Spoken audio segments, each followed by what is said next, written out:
The Last Credit Auction. Sarah Chin stood in the back of the Outer Rim salvage auction house, trying to look invisible. Her jumpsuit was clean but worn, patched in 3 places. Her credit account showed 8,247 credits, everything she had saved from 2 years working as a station mechanic on Port Helix. The auction house was packed with serious buyers. Wealthy Centauri merchants in their floating pods. Corporate representatives from the mining guild. Even a few Kralix war traders, their forearms crossed as they evaluated each lot with calculating eyes. Sarah wasn't like them. She was just a mechanic with a dream: buy a small ship, start her own repair service, maybe earn enough to stop living in a converted storage locker.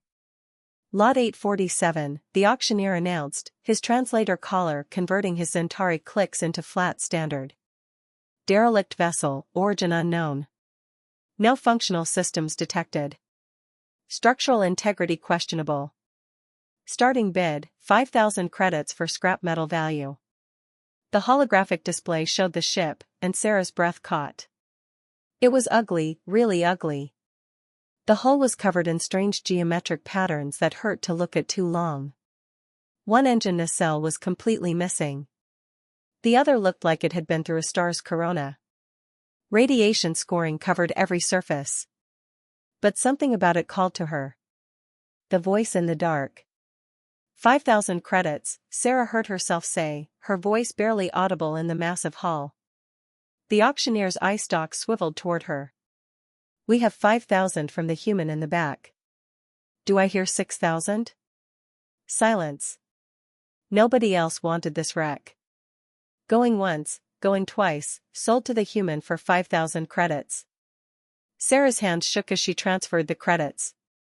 What had she just done? She'd spent more than half her savings on a ship that probably couldn't even hold air. The paperwork listed it as unknown origin vessel, classification pending, estimated age 10,000 plus years. 10,000 years. That was older than most known civilizations. She took a transport shuttle to the salvage yard where her new purchase waited.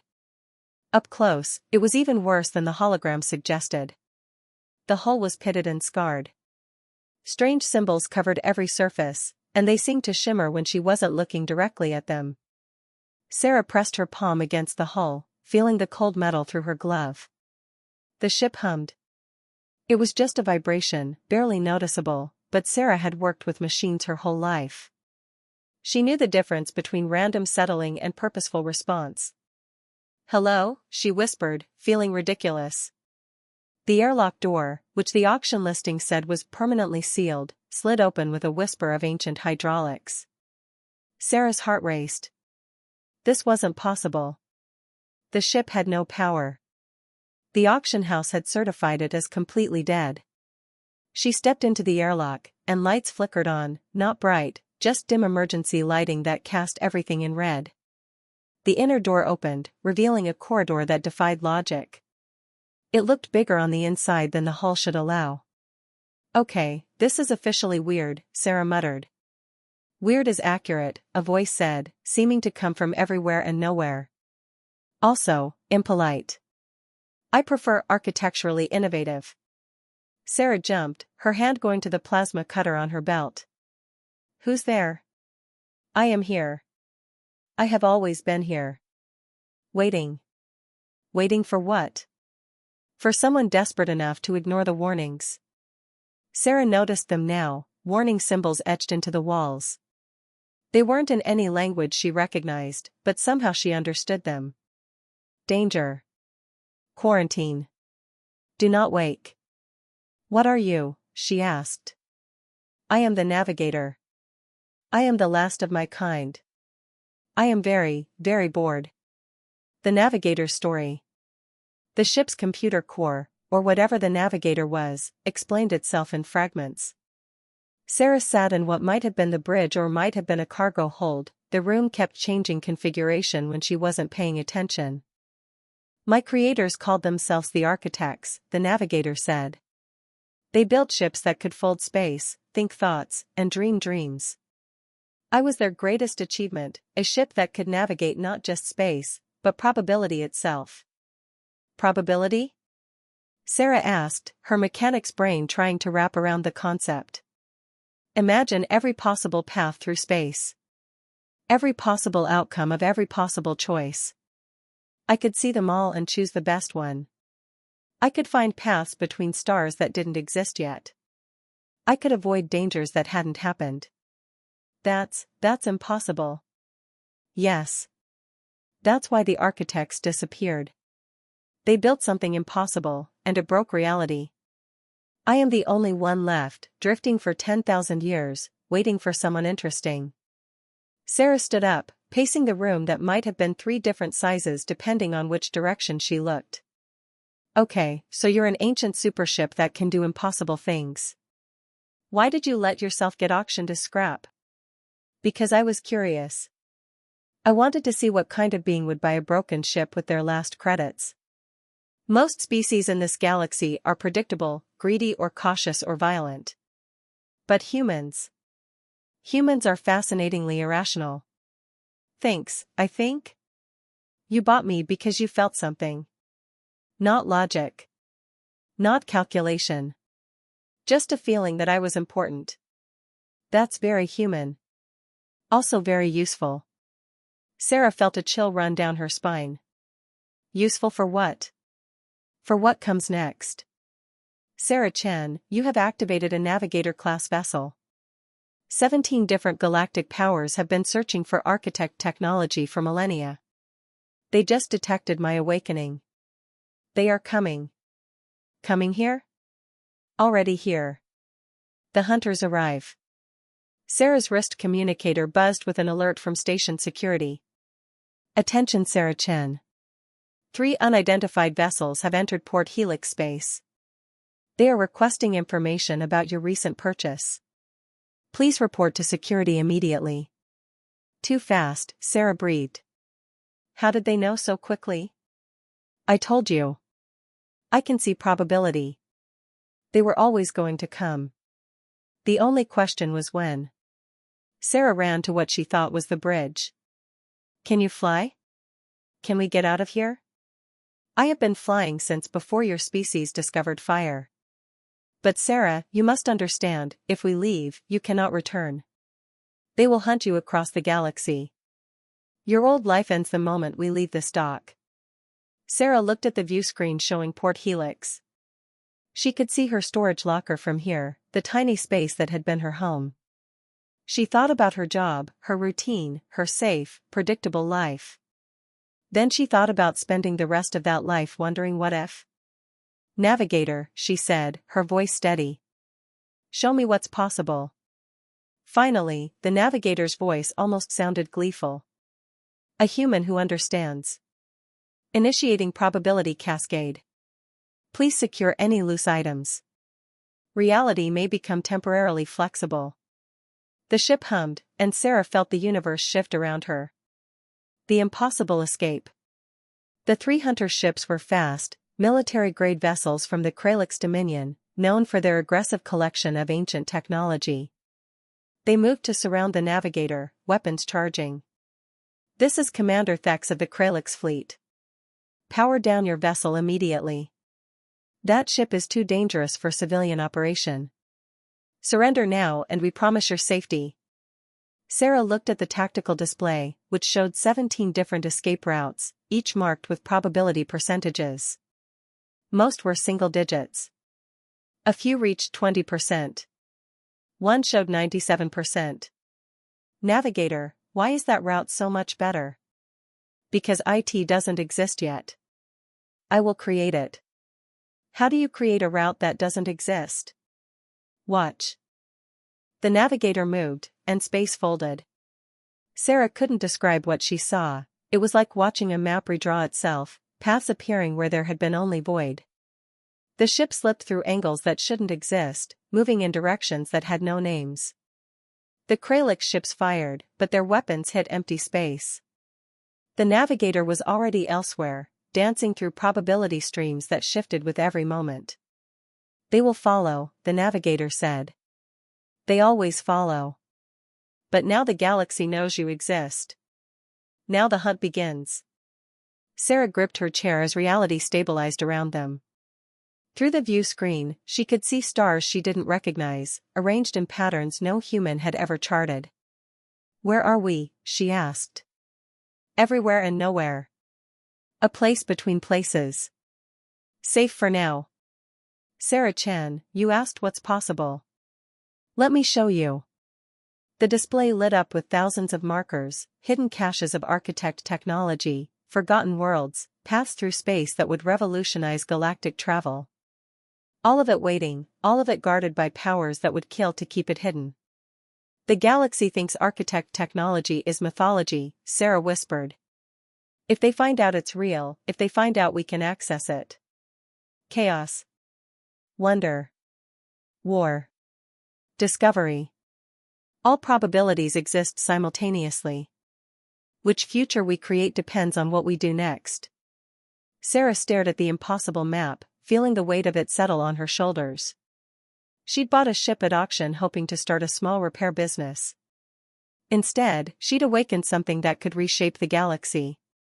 "Navigator," she said slowly. "I'm just a mechanic. I don't know how to handle ancient technology or galactic politics. I barely know how to fly a ship." "True. But you know how to fix broken things. And Sarah-chan, this galaxy is very broken. It has been broken since my creators disappeared. Perhaps it's time someone fixed it." Sarah thought about her storage locker home, her boring job, her safe predictable life. Then she thought about the thousands of ancient wonders waiting to be discovered, the knowledge that could change everything. She smiled. "Okay, Navigator. Let's see what else is out there." "Excellent. Plotting course to the first cache. Warning, 17 different factions will try to stop US. Probability of success, 43%. Those aren't great odds." "No. But they're better than yesterday. And tomorrow's odds will be better still. That's the advantage of seeing probability, we get to improve it." The Navigator jumped, and Sarah-chan, former mechanic, current owner of the galaxy's most advanced ship, left behind everything she knew for a future she couldn't predict. And somewhere in the calculations of probability and possibility, the Navigator felt something it hadn't felt in 10,000 years. Hope. The probability war. The coalition forms. 3 weeks after Sarah-chan vanished from Port Helix, every major power in the galaxy knew about the Navigator. The footage from the Kralix ships, showing a derelict moving through impossible angles, evading weapons that should have been unavoidable, had spread through military channels like wildfire. Sarah discovered this when the Navigator intercepted a Galactic Council emergency broadcast. She watched from their current hiding spot, a pocket of folded space that technically didn't exist on any star chart, as representatives from 24 species argued about what to do. "The human has activated an architect vessel," a Zentari counselor was saying, its translator making the click sound panicked. "This violates the Technology Preservation Treaty of 3891. All architect artifacts are supposed to be secured and studied under council supervision." A Kralix general slammed its 4 fists on the table. "Studied? We should destroy it. Architect technology destroyed their entire civilization. Do we want the same fate?" "We don't even know if the architects were destroyed," a human representative argued. Sarah recognized her as Ambassador Torres from Earth.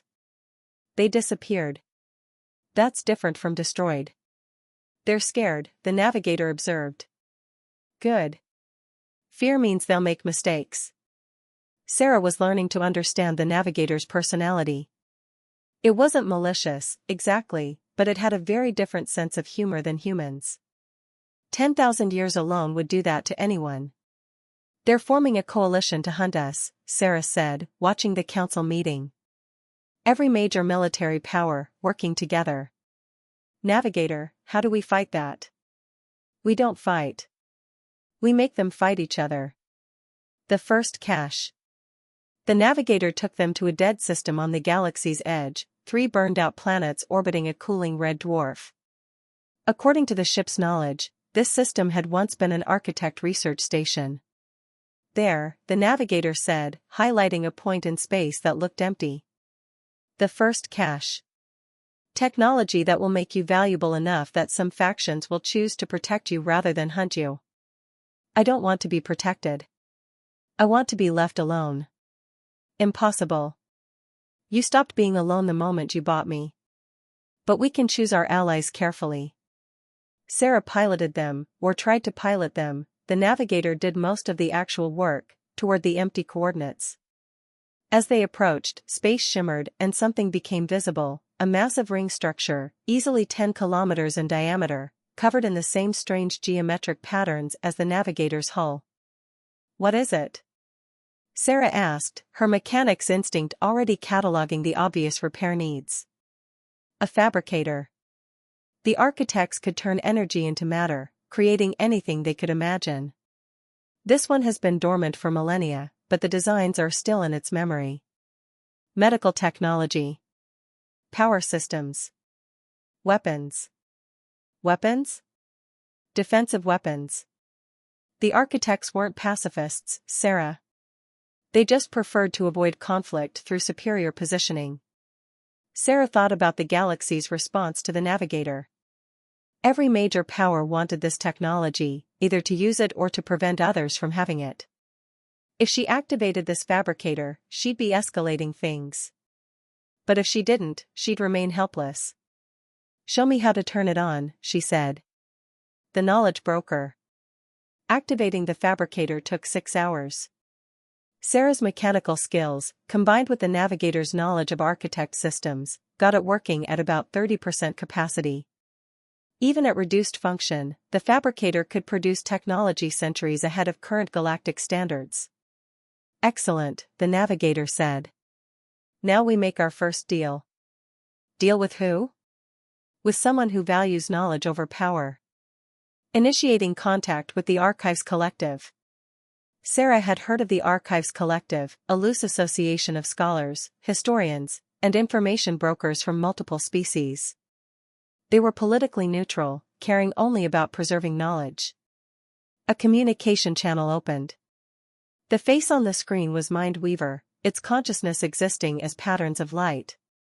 This is Archivist Loomis, the being said, its translated voice filled with barely controlled excitement.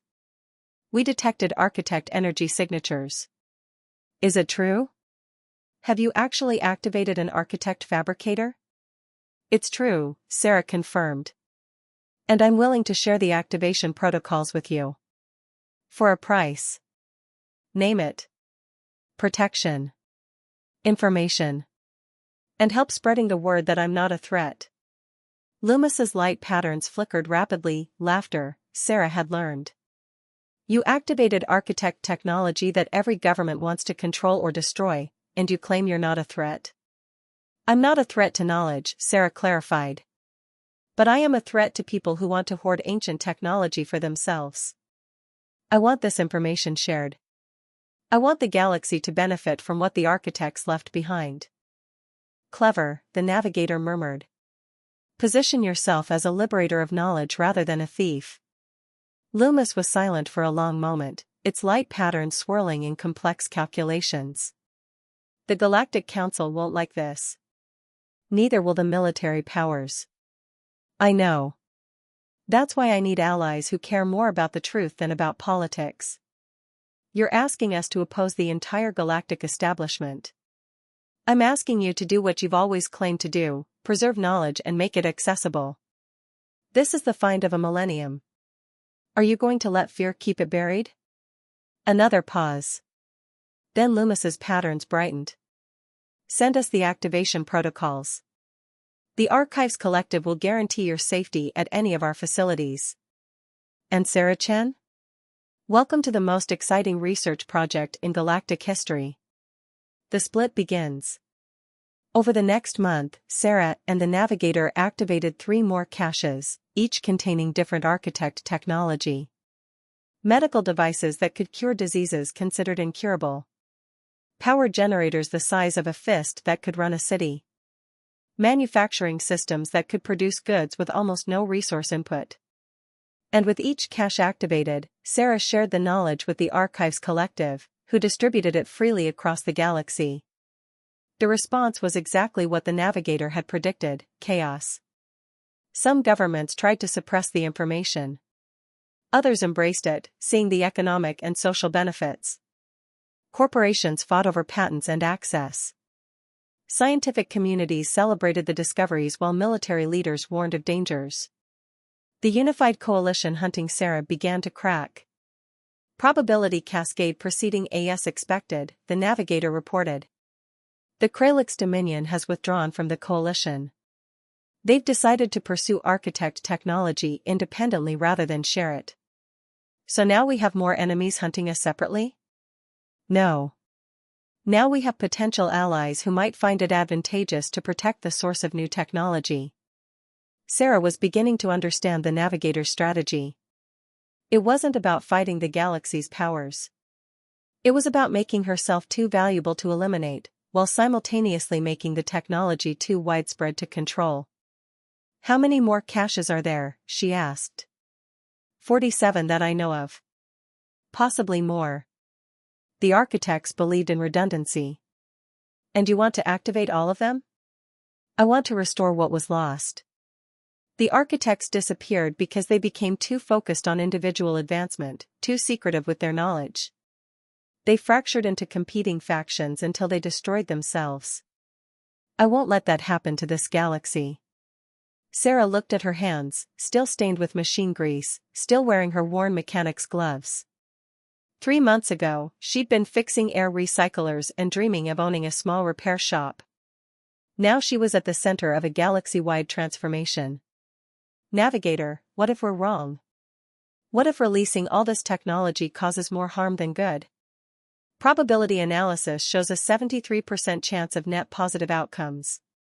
21% chance of neutral outcomes. 6% chance of catastrophic failure.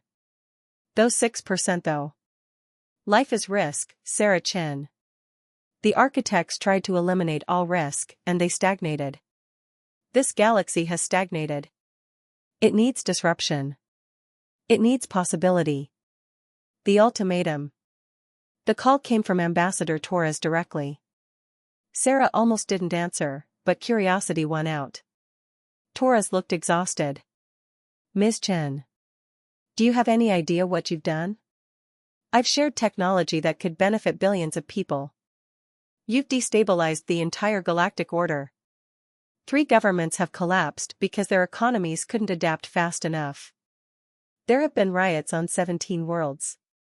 The Kralix are mobilizing their fleet because they think others might use architect weapons against them. Then maybe the galactic order needed to be destabilized, Sarah said quietly. Ambassador, I've seen the reports too. I've also seen hospitals using architect medical technology to save lives that would have been lost. I've seen colonies that were struggling to survive suddenly have abundant clean energy. Change is messy, but that doesn't make it wrong. The Galactic Council is prepared to offer you a deal. Full immunity. A seat on a new architect technology committee. Generous compensation. In exchange, you stop activating caches and work within the system. To do what? Let politicians and corporations decide who gets access to knowledge? Let them bury anything that threatens their power? To prevent chaos. Tell her, the navigator interjected, its voice filling the communication channel. Tell her what the council really wants. Torres's face went pale. You're the ship. I am the navigator. I am witness to 10,000 years of galactic civilization. I have seen this pattern before, powerful institutions trying to control knowledge to maintain control over people. It never ends well. We're trying to maintain stability. Stability is another word for stagnation. The architects learned that too late. Don't make the same mistake. Torres looked between Sarah and the ship's avatar on the screen. What do you want? Really? What's your endgame? Sarah thought about it. I want every species in the galaxy to have access to the knowledge the architects left behind. I want people to choose their own future instead of having it chosen for them by whoever happens to be in power. And I want to make sure that what happened to the architects, whatever that was, doesn't happen to us. That's naive. Maybe. But I'd rather be naive and hopeful than cynical and stuck. Torres ended the call. Sarah stared at the blank screen, wondering if she'd just made an enemy of her own species. Probability update, the navigator said. Ambassador Torres will secretly support U.S.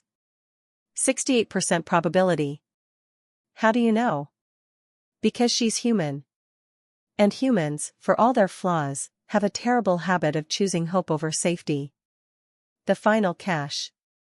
6 months after buying the navigator at auction, Sarah approached the last known architect cache.